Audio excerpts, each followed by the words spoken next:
주일은 우리 성도들에게서는 주일마다 명절입니다. 오늘 특별히 또 설날 명절이 또 겹쳐서 또 뜻있는 날이 되는 것 같습니다. 이제 우리 다 같이 자리에서 일어나셔서 예수 우리 왕이여 찬양 드리면서 우리 하나님께 예배로 나아가겠습니다.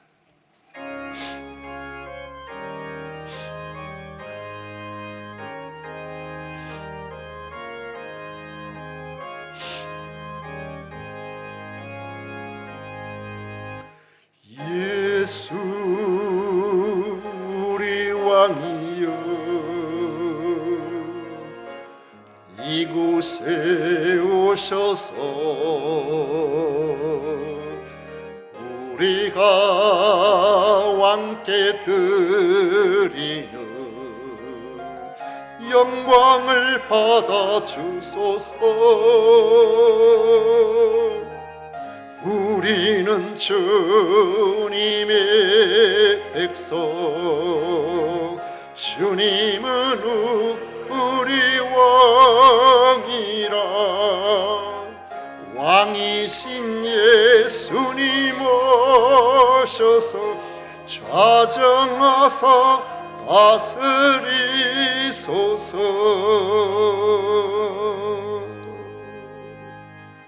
오직 여호와는 그 성전에 계시니 온천하는 그 앞에서 잠잠할지니라. 아멘.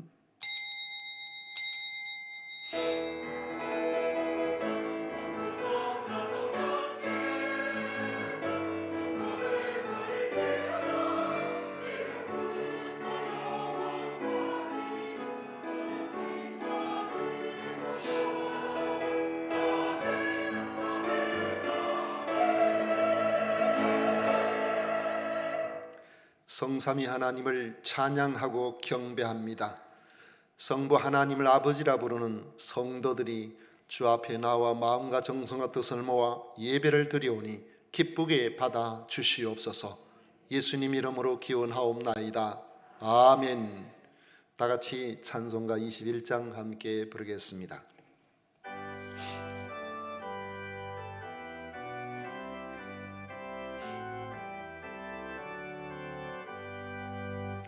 다 찬양하여라 전능왕 창조의 주님. 내호라 주 찬양 평강과 구원의 주님. 성도들아 주 앞에 이제 나와 즐겁게 찬양하여라. 다 찬양하여라 놀라운 만유의 주께. 포근한 날개 밑을 품어주시는 주님. 성도들아 주 내 뜻 안에서 내 소원 다 이루리라. 다 찬양하여라 온 몸과 마음을 바쳐. 이 세상 만물이 주 앞에 다 나와 찬양. 성도들아 기쁘게 소리 높여 영원히 찬양하여라.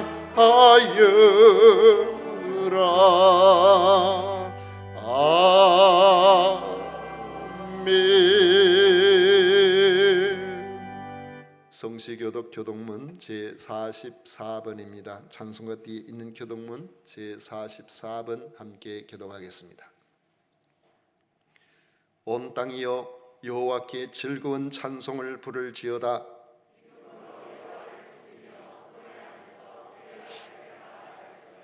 여호와가 우리 하나님이신 줄 너희는 알지어다.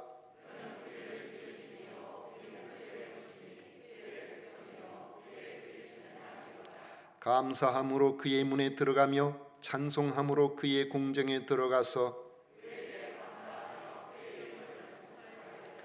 여호와는 선하시니 그의 인자하심이 영원하고. 아멘. 다 같이 신앙 고백 드리겠습니다. 전능하사 천지를 만드신 하나님 아버지를 내가 미사오며 그 외아들 우리 주 예수 그리스도를 미사오니 이는 성령으로 잉태하사 동정녀 마리아에게 나시고 본디오 빌라도에게 고난을 받으사 십자가에 못 박혀 죽으시고 장사한 지 사흘 만에 죽은 자 가운데서 다시 살아나시며 하늘로 오르사 전능하신 하나님 우편에 앉아 계시다가 저리로서 산자와 죽은 자를 심판하러 오시리라. 성령을 미사오며 거룩한 공회와 성도가 서로 교통하는 것과 죄를 사하여 주시는 것과 몸이 다시 사는 것과 영원히 사는 것을 미사옵나이다. 아멘. 다 같이 자리에 앉으셔서 찬송가 413장 함께 부르겠습니다.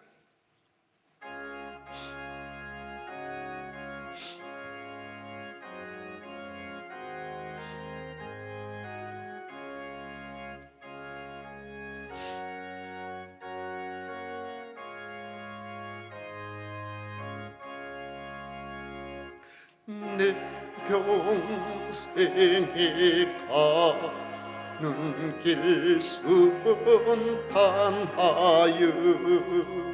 늘 점잖은 강 같든지 큰 풍파로 무섭고 어렵든지 나의 영혼은 늘 평하다. 내 영혼 평안해. 내 영혼 평안해. 마귀는 우리를 삼키려고 입 벌리고 달려와도 주 예수는 우리의 대장되니 끝내 싸워서 이기리다. 내 영혼 평안해. 내 영혼 평안해. 내 지은 죄주 공빛 같더라도 주 예수께 따르며 그 십자가 피로써 다시 쓰사 인눈보다 더 청하리라.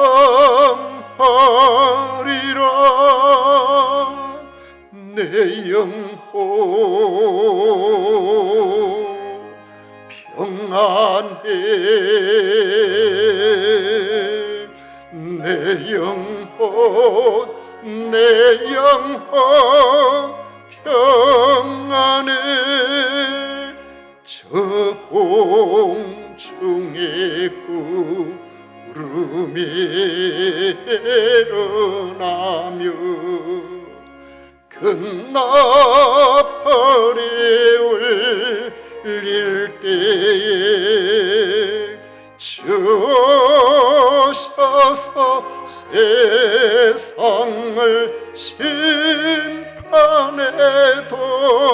나의 영혼은 값없으리. 내 영혼 평안해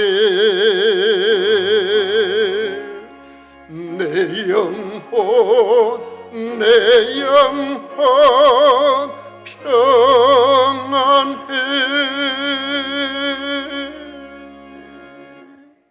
아멘. 김동영 장로님 우리를 대표해서 기도하시겠습니다.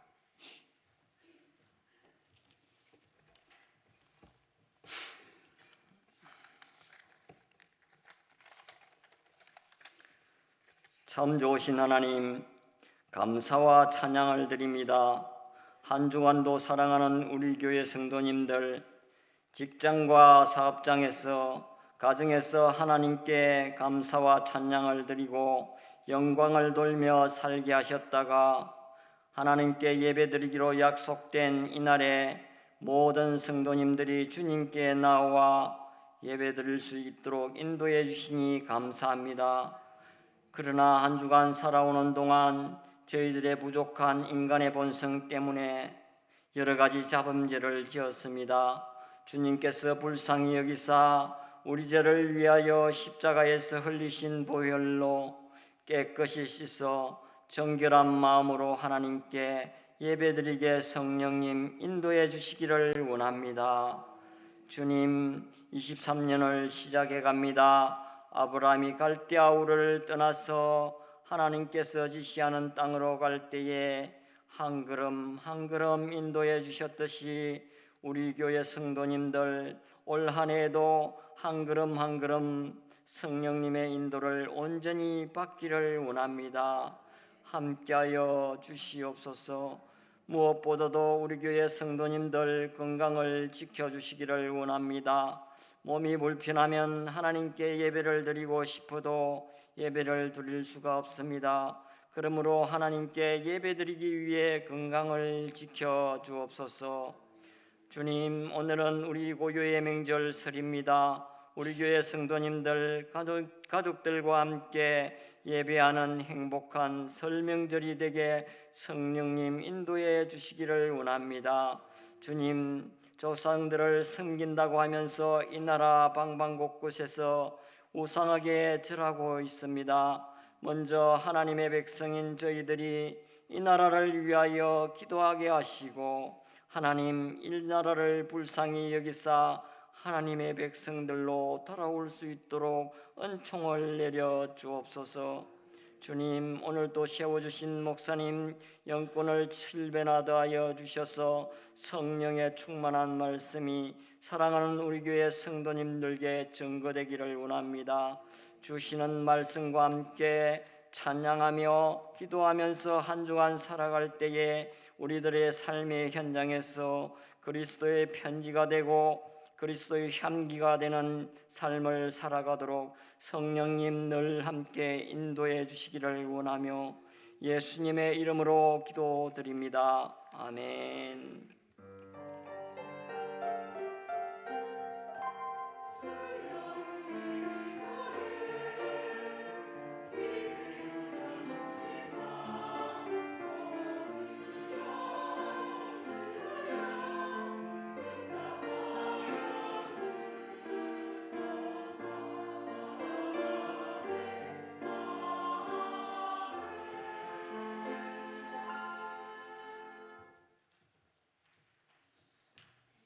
이 시간 우리에게 주신 하나님의 말씀은 누가복음 2장 말씀입니다. 누가복음 2장 41절부터 52절 말씀까지 교독하도록 하겠습니다.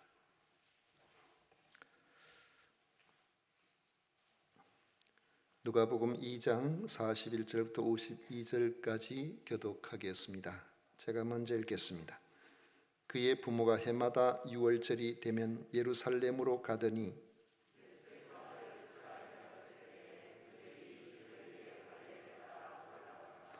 그 날들을 마치고 돌아갈 때에 아이 예수는 예루살렘에 머무셨더라. 그 부모는 이를 알지 못하고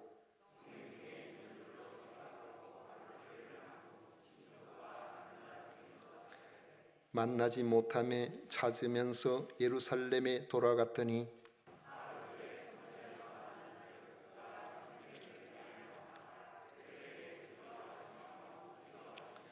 듣는 자가 다 그 지혜와 대답을 놀랍게 여기더라.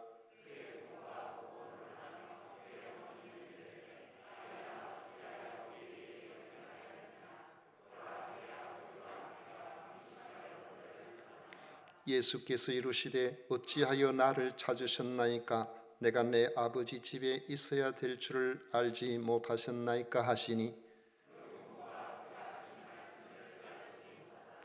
예수께서 함께 내려가사 나사렛에 이르러 순종하며 받드시더라. 그 어머니는 이 모든 말을 마음에 두니라.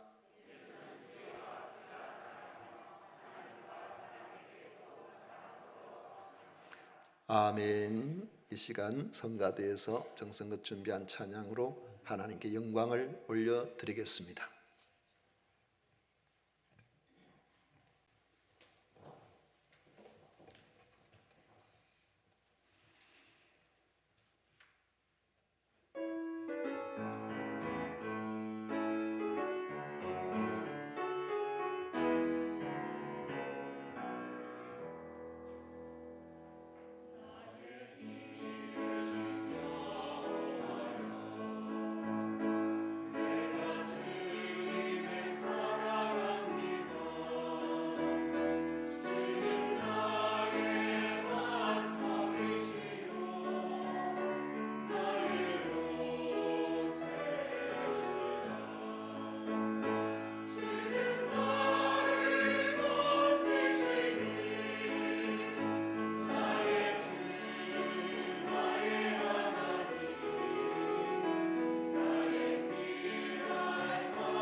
아멘. 은혜로운 찬양이었습니다. 오늘 예수님이 지키신 명절이라는 제목으로 같이 말씀을 나누고자 합니다. 오늘은 특히 구정 명절입니다. 구정 명절 연휴 기간이라고 하지 않고 구정 명절이라 명절이 당일에 주일이 되는 경우는 오랜만인 것 같아서 제가 찾아보니까 10년 만이었습니다. 2013년에 명절 당일인 때가 있었습니다. 그래서 이 명절이 주일이라는 사실이 좀 낯설게 느껴지는 것 같기도 합니다.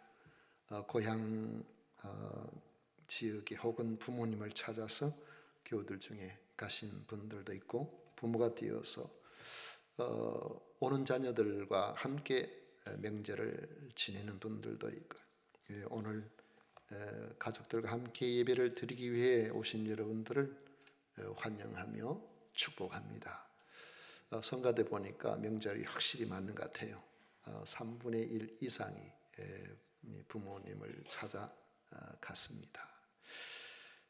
오늘 특히 오늘 같이 예배를 드리면서 예수님이 육신의 부모인 요셉과 마리아와 또 유대인의 명절인 유월절을 지키신 우리 같이 읽은 이 말씀, 이 성경 속에 들어있는 이 에피소드를 통해서 명절을 지키는 의미를 되새겨 보려고 합니다.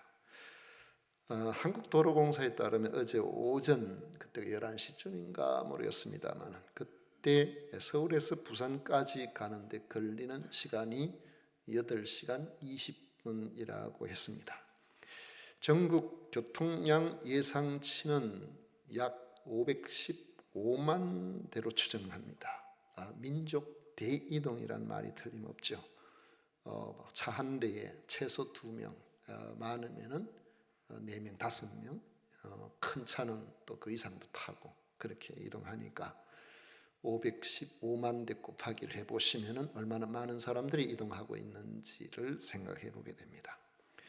그런데 이런 귀성 문화가 우리는 당연하게 생각하지만 생각보다 그렇게 오래되지 않았습니다.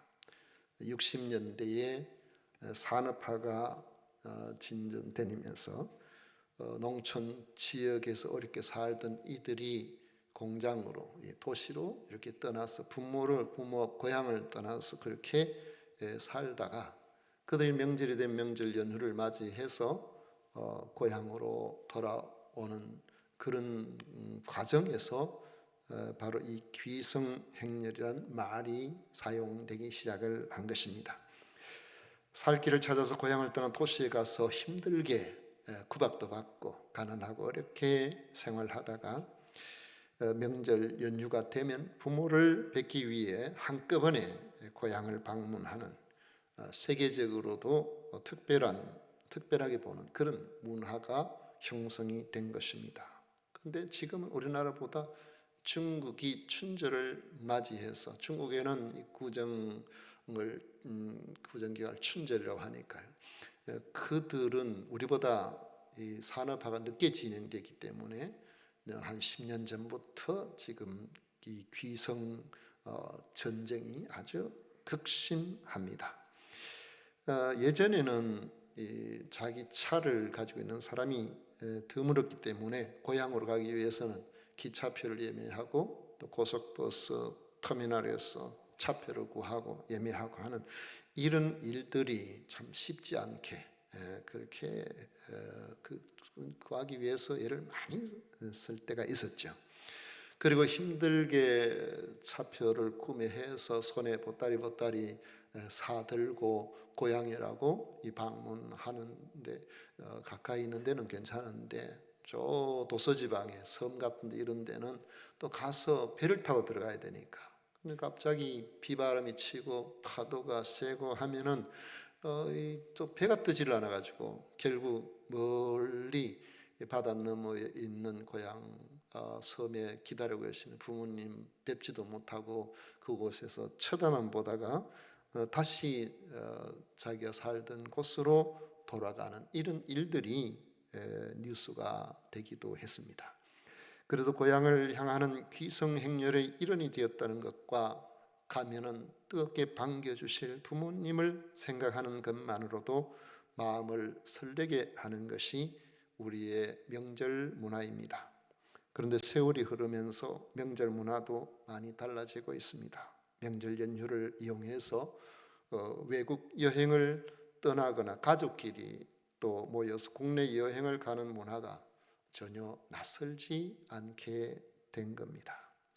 그렇다고 하더라도 일반 휴가와 다른 이런 본질적인 차이가 있다면은 여행을 가든 아니면은 가족이 함께 뭐 어떻게 하든지 간에 부모가 자녀를 찾아가든 자녀가 부모를 찾든 이 명절을 명절답게 하는 그 의미는 떠나 있던 가족이 함께 모여서 시간을 같이 보내려고 한다는 점에 있습니다. 이런 점은 이스라엘의 명절도 크게 다르지 않습니다.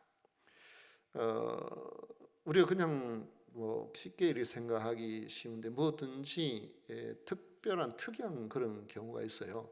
우리가 이렇게 질문을 해보면 여러분 이런 퀴즈를 아마 들어보신 적이 거의 없을 것입니다만은 전 세계에서 지금까지 가장 오래도록 지켜오고 있는 명절은 어느 나라 무엇일까요? 라고 그렇게 퀴즈를 낸다면은 아마 조금 생각을 해보는 분들이 많을 거예요. 왜냐하면 전 세계에서 가장 오래된 명절, 또 지금까지 지켜오는 명절. 왜냐하면 국가가 늘 흥망성쇠를 이루었기 때문에 사실 그게 쉽지는 않거든요. 우리가 뭐 이집트 같은 데는 뭐 오랜 이 문명의 시대를 거쳐왔지만은 왕조가 뭐 어마어마하게 바뀌니까 뭐 그런 문화 명절들을 지속적으로 유지하는 건 사실 쉽지를 않습니다. 이 유월절은 사실 3,500년 동안이나 지켜오고 있는 세계에서 가장 오래된 명절입니다. 지금 저 유대인들은 가장 중요한 명절로 지키고 있는데 예수님 당시는 말할 것도 없죠. 유대인들은 유월절이 되면 유월절 준수의 그 유래를 잘 보여주는 노래를 지금도 부른다고 합니다. 제목이 아바딤 하이누라는데 아바딤 하이누 뜻은 우리는 노예들이었습니다. 우리는 노예들이었다네. 그런 뜻이에요. 여러분 자기의 과거를 포장하고 싶은 것이 사람들의 어떤 본성 아닐까요? 우리나라는 뭐 이렇게 이야기하면은 나는 그 어떤 집안에서 태어나고 우리 조상들 높은 벼슬을 했고 뭐 이런 이야기들을 잘 하는데 우리의 그 성씨 우리가 가지고 있는 조상들의 어떤 그런 여러 가지 다른 사람들에게 알려주고 싶은 그런 것들 사실 깊이 알고 보면은 굉장히 많이 포장이 되어 있다는 점을 우리가 압니다. 그래서 그 사실대로 뭔가를 이야기하기가 그렇게 뭐 대단히 자랑스럽거나 이렇게 그런 집안은 실제로 많지 않아요. 왜 그러냐면은 여러분 이렇게 생각해 보십시오. 우리 조상들은 예전에 첩의 조상이었습니다. 첩의 아들이었습니다. 이름을 하는 거를 여러분들 어떻게 생각하십니까? 그름을 하고 싶겠습니까? 안 하고 싶겠죠? 그런데 조선시대 왕실을 한번 보세요. 장자 적통이 왕이 된 경우가 27명의 왕들 가운데 몇 명이 안 돼요. 2명이나 3명밖에 안 돼요. 장자 적통이. 근데 뭐 우리는 왕의 혈통을 가지고 있다, 뭐 어쩐다 이렇게 하지만 그 사이가 어떤 식으로 우리가 변동이 있었는지는 사실은 잘 모르는 겁니다. 그런데 유대인들은 그들이 마치 우리가 한이설에 있는 아리랑처럼 이 아리랑이 특히 전라도 쪽에는 한이 많이 서려 있어요. 왜냐하면 배 타고 혹은 흉년이나 이런 경우를 당하고 이렇게 했을 때 많은 어려움을 배를 타고 고기를 잡으러 갔는데 풍랑 때문에 결국 돌아오지 못한 그런 님을 잃은 여인들의 그런 한들이 그렇게 담겨 있고, 그런데 경상도의 밀양아리랑은 안 그렇다더라고요. 밀양아리랑은 그 굉장히 진취적 힘이 있다 그래요. 그래가지고 독립군들은 밀양아리랑을 가지고 그들은 응원과 군, 요즘 말하면 군인들이 부르는 그 뭐라 하죠? 예? 예, 잘 이야기하셨는데 이 전달이 잘 안 돼요. 앞에서는 그 잘 안 들. 군가로 그렇게 사용하고 그렇다 그래요. 밀양아리랑 굉장히 힘이 있고 막 그래요. 그런데 그건 그렇지만 아리랑 아리랑 이래 하는 거 있다. 아리아리랑 하는 그 좀 다르잖아요. 느낌이 많이 다르잖아요. 밀양아리랑 그렇대요. 또 강원도는 또 다르고 고개를 많이 넘어야 되니까 또 그런 점이 또 있겠고. 거기 보면은 아비딤 하이누 아타 분해호린 우리는 노예들이었네. 그러나 지금은 자유롭다네. 자유하게 되었네. 굉장히 단순해요. 이걸 반복해서 그런 거예요. 반복해서. 6월절의 의미가 그 속에 담겨 있는 겁니다. 6월절 명절의 기원은 우리가 잘 알고 있듯이 출애굽기에 나옵니다. 하나님께서는 애굽에서 노예 살이를 하던 히브리인들을 해방시키기 위해서 애굽에 10가지 재앙을 내리십니다. 모세를 통해서 예고된 마지막 10번째 재앙은 애굽의 모든 만물, 첫 생명, 마다들, 장자, 가축도 포함됩니다. 그들의 죽음이었습니다. 모세는 히브리인들에게 문설주와 임방의 어린 양을 잡아 피를 바르고 그 집 안에 머무르도록 명령했습니다. 우리 오늘은 그 초등학생들도 있고 그래서 그 알기 쉽도록 이야기할게요. 문설주와 임방에 1년 된 어린 양에 잡아서 피를 바르라 했는데 문설주라는 것은 문기둥입니다. 기둥. 임방은 그 기둥을 떠받치고 있는 거예요. 문설주와 임방에 피를 바르라고 했어요. 양의 피를 바르고 그 집 안에 온 식구들이 머물 수 있도록 그렇게 했습니다. 히브리 사람들은 이렇게 했지만은 애굽 사람들은 그 말을 듣지 않고 대수롭지 않게 여기다가 죽음의 천사가 지나가는 그날 어린 양의 피를 바르지 않은 애굽의 모든 가정에는 장자들이 다 숨을 거두었습니다. 온 애굽 속에 곡소리가 난무하게 된 것입니다. 바로는 더 이상 견디지를 못해서 제발 나가라고 노예로 잡아가지고 많은 노동력을 통해서 자기들이 문화를 이끌어 왔던 그들이지만 더 이상 할 수 없어서 내보냈어요. 그래서 이스라엘 백성들이 해방이 된 겁니다. 이것이 6월절의 시작입니다. 6월 한자로 6월 넘다 그런 뜻이에요. 유자도 넘을, 월자도 넘을. 그래서 그게 뭐 월자가 그래가지고 도둑이 남의 허락 없이 담을 넘는 걸 뭐라 하죠? 월담이라 그랬죠. 6월절이라는 것은 넘어간다. 원래는 죽음의 천사가 이스라엘 백성들을 건드리지 않고 안전하게 버려두고 그렇게 넘어갔다. 그래서 6월절이라고 그렇게 이야기를 하잖아요. 오늘 이렇게 설명하는 것은 우리 어린 친구들이 많이 있기 때문에 그래서 제가 이렇게 친절하게 이야기하는 겁니다. 여러분도 아시겠지만 그 이스라엘 백성들에게 하나님께서는 이 6월절 지키라고 하셨어요.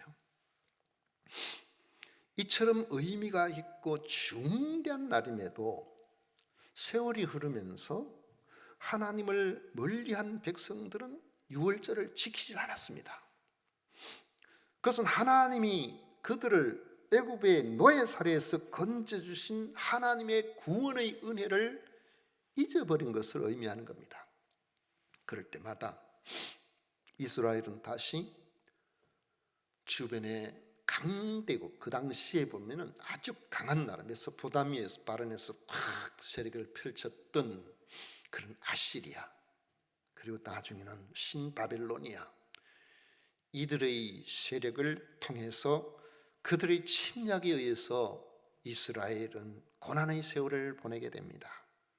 예수님 당시에는 이런 불신앙으로 말미암아 아픈 역사를 반복하지 않으려고 정신을 차려서 유월절을 지키려고 유대인들이 최선을 다했던 것입니다. 그들은 말씀대로 하나님의 성전이 있는 예루살렘에서 유월절을 지키기 위해서 한 해를 준비를 했습니다.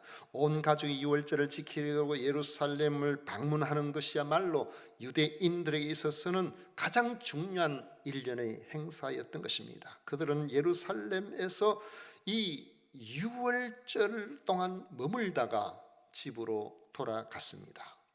마리아와 요셉도 이 유월절을 지키기에 힘을 다했음을 볼 수가 있습니다. 나사렛에서 예루살렘까지의 직선 거리는 약 90km입니다. 요즘 참 시대가 좋아요. 궁금하면은 구글을 통해서 이렇게 해보면 바로 나오거든요.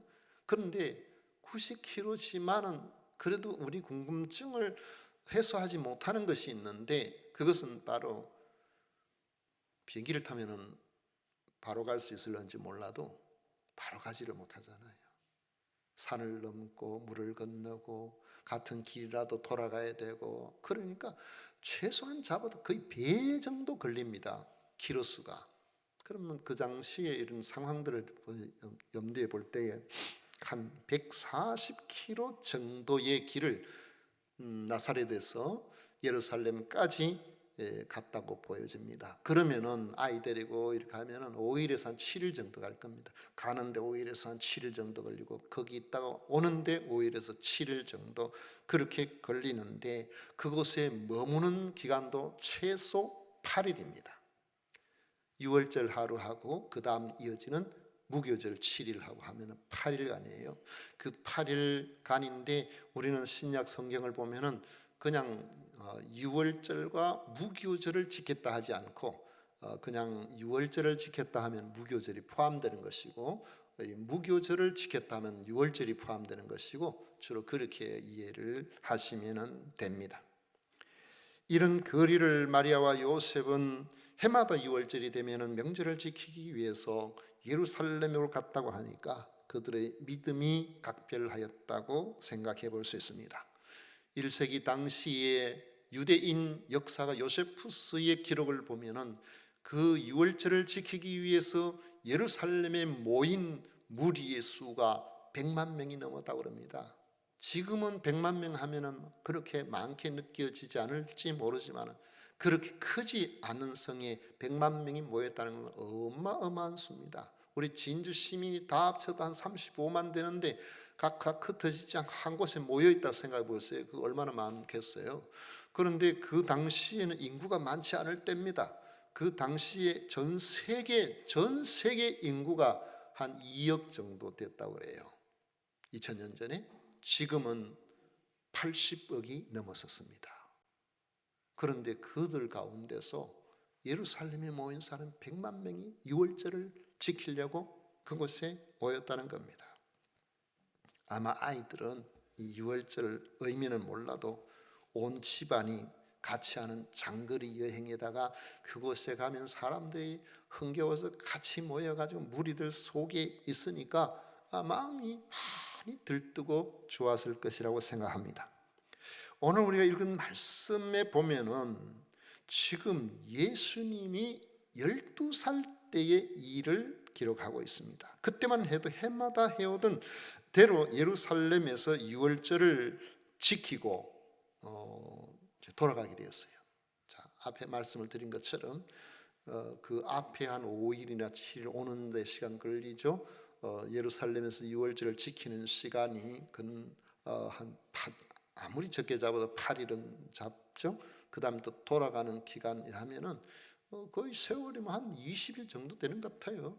그런데 20일 정도 명절, 와 그렇게 길게 명절 기간을 보내는가 싶지만은 사실 우리나라에도 지금은 구정 명절 이렇게 왔다가 뭐 가기 바쁘고 하지만은 한 4, 50년 전만 해도 이 작은 명절 이 보름까지 하면은 보름 1일부터 보름 내 명절이었어요. 내 잔치였다니까요. 그런 거 생각해 보면 옛날에는 요즘 같은 뭐 이런 시대가 아니니까 겨울에 이렇게 저 특별한 일을 뭐 하지 않고 하니까 뭐 모여서 늘 그렇게 만나서 그렇게 즐겁게 지내던 때가 있었죠. 지금 생각하면 어떻게 그럴 수가 있나 싶어도 옛날엔 그랬었어요. 그런데 그 긴 기간 동안 왔다가 이제 가면은 좀 지칠만 하잖아요. 근데 돌아가고 있는데 아마도 한 가정식으로 돌아간 게 아니고 일가 친척과 마을 이웃 사촌들과 함께 왔다가 함께 아마 돌아갔을 겁니다.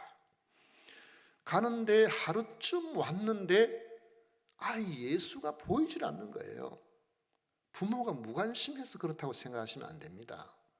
우리가 아이 하나만 있으면 아이 하나한테 집중할 수 있고, 아이 둘이 있으면 부모가 아빠는 얘 보고 엄마는 얘 보면 될런지 모르지만 셋만 돼도 하나가 곤란해요. 저는 잘합니다.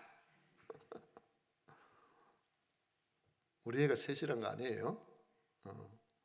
그런데 예수님이 12살에 우리가 성경을 보면 예수님의 육신의 동생이 성경에 나오는 이들만 6명이 넘어요. 그러면 그 중에 12살 밑으로 쭉쭉 나오면 적어도 한 3명, 4명은 더 있을 것 같아요. 그러니까 마리아와 요셉이 그들 챙기기도 바쁘니까 12살 정도 되면 지가 알아서 잘 하잖아요. 그러니까 우리 가고 있는데 예수는 다 컸기 때문에 잘 따라올 거라고 생각을 했는데 근데 보니까 안 보이는 거야. 계속 안 보이는 거예요. 그래서 뭐 잘 챙겨서 오겠지 해도 아무리 찾아봐도 안 보이니까 이대로 갈 수는 없고 하니까 그 아이 예수를 찾기 위해서 결국 다시 돌아가게 된 겁니다. 가다가 만나겠지 했는데 가다 보니까 계속 안 보여서 가다가 예루살렘까지 다시 돌아오게 된 것이죠.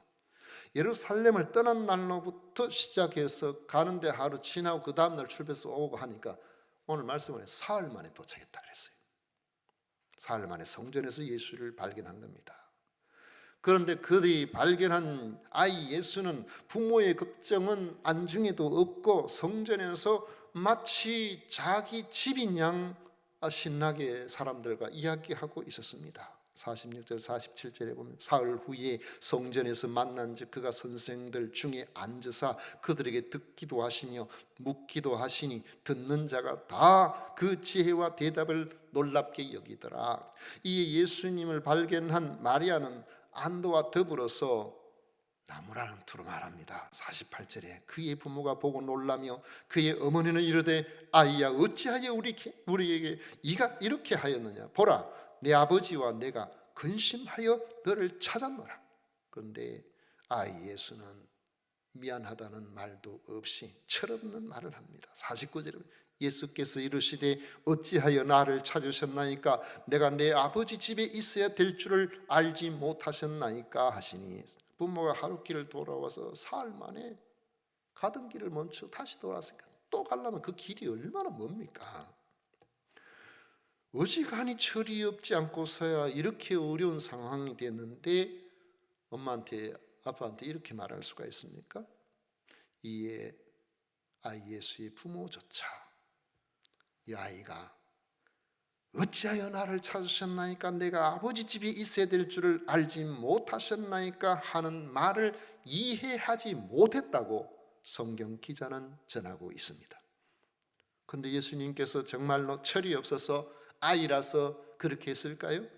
51절을 보면 부모와 함께 나사렛에서 내려간 아이 예수는 부모를 순종하여 받들었다고 했습니다. 이를 보면 단지 철이 없어서 부모의 마음을 헤아리지 못함으로 그런 말을 한 것이 아닌 것이 분명합니다. 그러면 무엇 때문에 철이 없는 듯한 이런 말을 했을까요? 육신의 부모가 이해하지 못한 것이 당연한 것은 바로 예수님이 하나님의 아들이셨다는 점입니다. 하나님의 아들이 이 땅에 오셨다는 사실을 기억하지 못했기 때문입니다.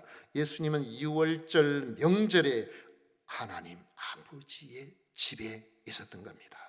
예수님은 유월절 명절에 아버지의 말씀인 구약 성경을 잘 아는 유대인들의 성생들과 아버지 하나님의 말씀을 나누고 있었던 것입니다.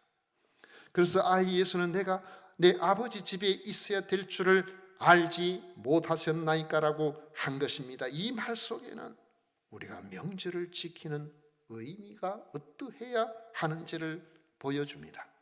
명절이 일반 휴일과 다른 의미가 있다면 앞에서 제가 말씀을 드린 것처럼 가족들과 함께하는, 특히 부모님을 찾아뵙고 함께 시간을 보내는 데 있습니다. 부모님을 찾는 이유는 나를 낳아주시고 길러주시고 전적으로 내 편이 되어주시는 부모님이 객지에 있는 자식들을 맨날 볼 수 없잖아요.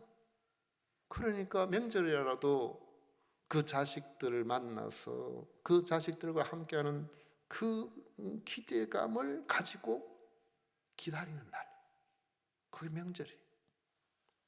나를 누구보다도 기다려주시는 사랑하는 부모님을 찾아뵙는데 그 자식이 부모의 마음을 안다면 얼마나 마음이 설레겠습니까? 그래서 세월이 흘러서 나이가 들고 부모님은 연로하여 결국 돌아가시고 난 다음에 부모님이 계시지 않으면 명절의 느낌이 많이 들질 않습니다. 지금은 저도 부모님이 안 계시니까 그 명절이 그렇게 크게 느껴지질 않아요. 그 명절에 그냥 자식들이 오기 때문에 좋아서 그래서 그렇기 때문에 그런 의미지 부모님을 찾아뵙는 그런 감흥은 없어요. 우리 자식들은 생각할 때에 언제든지 내 부모가 있을 거라고 생각하지만은 언제든지 부모가 늙지 않고 살아있을 지금 그 모습으로 있을 거라고 생각하지만은 벌써 내 부모가 50 넘으면 늙은 거예요. 50 넘으신 부모님 죄송하지만은 사실 늙은 거예요. 어떤 질병이 찾아올지 모르고 무슨 몸이 약해지고 뭐 장수한다고 그러니까 우리가 건강하게 장수하는 줄 알지만은 지금도 그렇게 장수하지 못해요. 우리가 남자들 평균 82세 정도 산다 이래 이야기하는데 그 중에 7, 8년은 건강 나이가 아닙니다. 대부분 건강 나이가 아니에요. 새로운 걸 제가 알았는데 유럽에 특히 동유럽에 이런 데 제일 오래 사는 장수 국가면은 여러분 어디죠? 네? 무슨 이야기 나오는데? 어디 나오? 불가리아로 그렇게 우리가 알고 있었어요. 불가리아가 왜 그러냐? 그 몸에 좋은 뭐 있죠? 유산균? 불가리스. 그런데 최근 조사에 보면은 불가리아 사람의 평균 수명이 유럽에서 제일 낮답니다. 아니 이게 뭐 도대체 어떻게 된 일이냐? 알고 보니까 술을 너무 많이 하는 거예요. 담배를 너무 많이 피우는 거예요. 생활 습관이 안 좋아요. 병원이 제대로 없어요. 불가리아를 흠모하지 마시기 바랍니다. 우리 사람이 오래 산 것처럼 보여도 사실 그렇게 오래 살지를 못해요. 그래서 한번 따라 합시다. 계실 때 효도하자. 계실 때 자주 찾아뵙자. 있을 때 잘하자. 그게 효도예요. 내가 할 만한 부모 옆에 안 계신다. 내가 좀 이렇게 할 만하면 벌써 안 계세요. 내가 돈을 많이 벌어가지고 부모님 좀 세월이 흐르면은 해외 여행도 보내드리고 그렇게 좀 해갔다가 돈을 많이 준비해놨는데 70 넘으면 해외 여행도 부담스럽다니까. 가가 못 돌아와요. 건강이 안 따라주니까. 이 명절에 우리가 이런 가장 중요한 것은 부모님과 자식이 만나는 거예요. 만나서 지내는 거예요. 유대인들이 그토록 중요하게 여기는 유월절 명절은 유다나 갈릴리뿐만 아니라 먼 곳에서도 멀다 하지 않고 모여드는 거예요. 그렇게 가서 예루살렘에서 유월절과 무교절 8일을 지내고, 그리고 그들이 명절에 예루살렘에서 육신의 가족과 함께 와서 지내면서 즐겁게 명절을 보내고 돌아간다고 할 때에 그 의미가 있습니다. 그들은 그러나 거기서 머물르지 말고 더 중요한 의미를 알아야 했습니다. 바로 육신의 가족만이 아니라 영의 아버지가 되시는 하나님과의 만남이 있어야 유월절 명절을 제대로 지켰다고 할 수가 있는 겁니다. 물론 그들 중에는 하나님이 자기 조상들을 구원하신 그 은혜에 감사하는 마음으로 명절을 지내는 이들도 있었을 것입니다. 그러나 유월절 명절은 그 이상의 의미가 있어야 합니다. 예수님의 말씀을 들어보면 예수야말로 진정한 의미에서 유월절을 지키신 것입니다. 명절에 하나님 아버지를 찾아왔고 하나님 아버지 집에 있음을 알고 하나님 아버지와 말씀의 교제를 나누고 있었기 때문에 그런 것이죠. 하나님께서 이스라엘 백성들에게 유월절을 지키라고 하신 것은 단지 하나님께서 자기 조상들에게 하신 구원 역사를 기억하고 살게 하신 그 목적이 다가 아니라는 거예요. 오히려 조상들을 구원하신 하나님께서 그들 자신들의 하나님이시요 그들의 하나님은 그들의 영원한 아버지가 되신다는 사실을 알아야 했던 것입니다. 그들은 유월절 명절에 하나님 아버지께 나아가 하나님 아버지와 함께 있음을 알고 누릴 수가 있어야 했던 겁니다. 과연 유월절을 지키러 온 이스라엘 백성들 가운데 얼마나 많은 사람들이 단순한 관습을 뛰어넘어 하나님의 구원 역사에 감사하며 하나님을 아버지로 모시고 깊은 교제의 자리까지 들어갔을까? 그걸 생각해 보게 된다는 것이죠. 그런 관점에서 볼 때에 기쁘고 재미있게 떠들썩하게 유월절을 지키고 돌아가는 사람들과 달리 아이 예수는 그 유월절 명절에 아버지 집에서 아버지와 함께 하는 기쁨을 누리고 있었던 것입니다. 이 사실을 이해하지 못하는 사람들의 입장에서 볼 때는 아이 예수가 철이 없는 소리를 하는 것처럼 느낄 수도 있었겠지만은 예수님이야말로 진정한 의미에서 명절다운 명절을 보내고 계셨던 것입니다. 말씀을 맺습니다. 예전을 돌이켜보면은 명절에 아버지 집에 가면은 그렇게 마음이 편하고 좋을 수가 없었습니다. 집이 좁아서 들어가면은 제대로 쉴 곳도 마땅치 않고, 또 자식들 많고 그 손주들까지 나누면 베개가 다 없어요. 그래서 잠자면 얼마나 불편해요. 이불도 다 없어요. 있는 대로만 다 내놔도 하나씩 그렇게 차지를 하지를 못합니다. 그래도 좋았어요. 왜 그럴까요?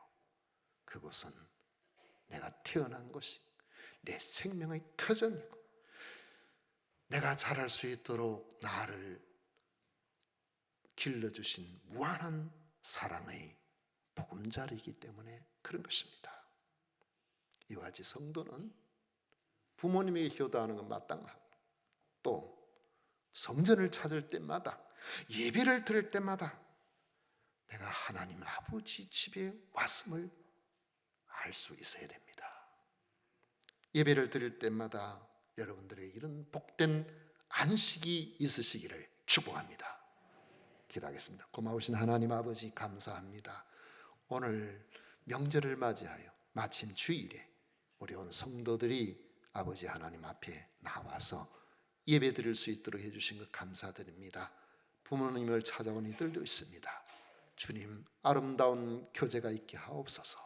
이 교제를 통하여 우리가 하나님과의 관계가 어떠해야 되는지를 잘 알고 앞으로 예배를 드릴 때마다, 교회를 찾을 때마다 하나님과의 깊은 교제가 있는 이런 귀한 성도들이 다 되게 해 주옵소서. 예수님 이름으로 기도하옵나이다. 아멘. 찬송가 419장 함께 부르겠습니다.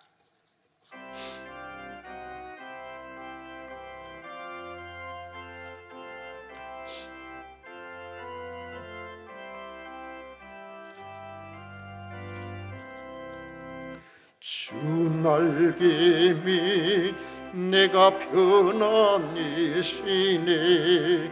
밤 깊고 비바람 불어쳐도 아버지께서 날 지켜주시니 거기서 편안히 쉬리로다. 주 날개미 평안하다. 그 사랑 끈을 짜미뇨. 주 날개미 내 쉬는 영혼 영원히 거기서 살리. 주 날개미 나의 피난처되니 거기서 쉬기를 원하노라.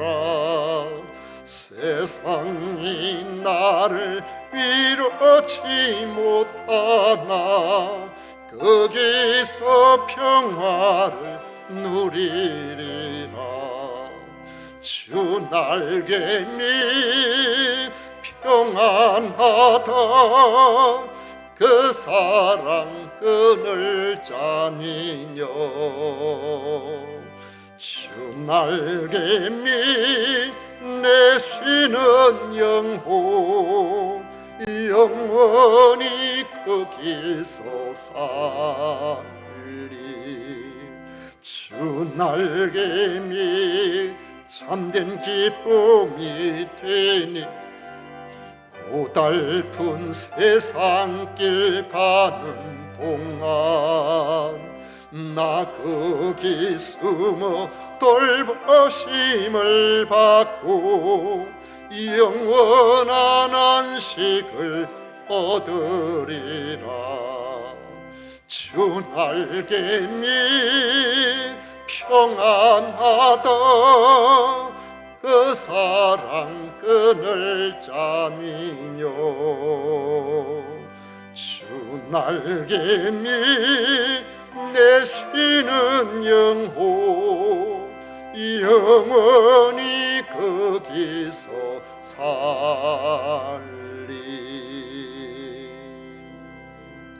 아멘.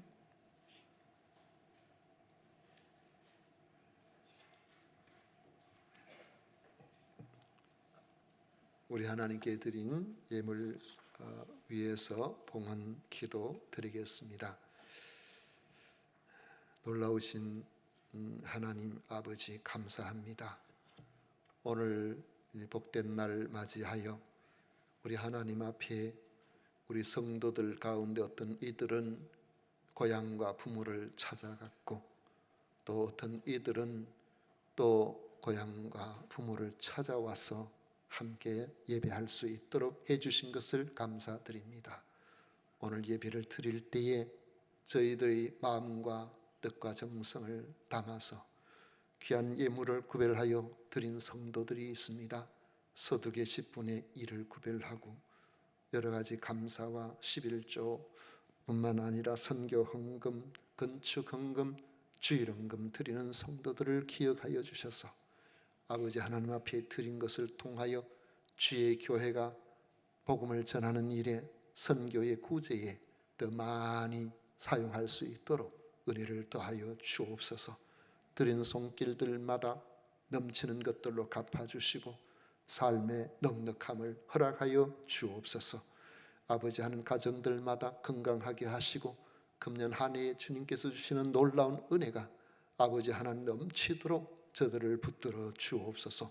특히 성도의 자녀들이 어느 곳에 있든지 우리 하나님 지키시고 보살펴 주시며 좋은 소식이 오고 갈 수 있도록 인도하여 주옵소서. 아버지 하나님, 정춘홍 집사님, 김경선 권사님 아들 심사 승진 허락해 주심에 감사하여 감사드립니다. 아버지 하나님 앞에 감사할 수 있도록 해주신 그 은혜에 진심으로 감사드립니다. 오광진 안수주사님, 김씨 권사님 손녀 혜리를 땅에 보내주셔서 감사드립니다. 하나님 은혜 속에 건강하고 지혜롭고 총명하게 예쁘게 잘 크는 손녀가 되게 하여 주옵소서. 오늘도 주님 앞에 나온 모든 믿음의 식구들을 주님께서 기억해 주실 줄 믿사옵고 예수님 이름으로 축복하며 기도하옵나이다. 아멘. 지금은 우리 구주 예수 그리스도의 은혜와 하나님 아버지의 놀라우신 사랑과 성령 하나님의 위로 축복 교통하심이 겸비 주님 앞에 나와 예배하는 모든 성도들 위해 영원토록 함께 있을지어다. 아멘.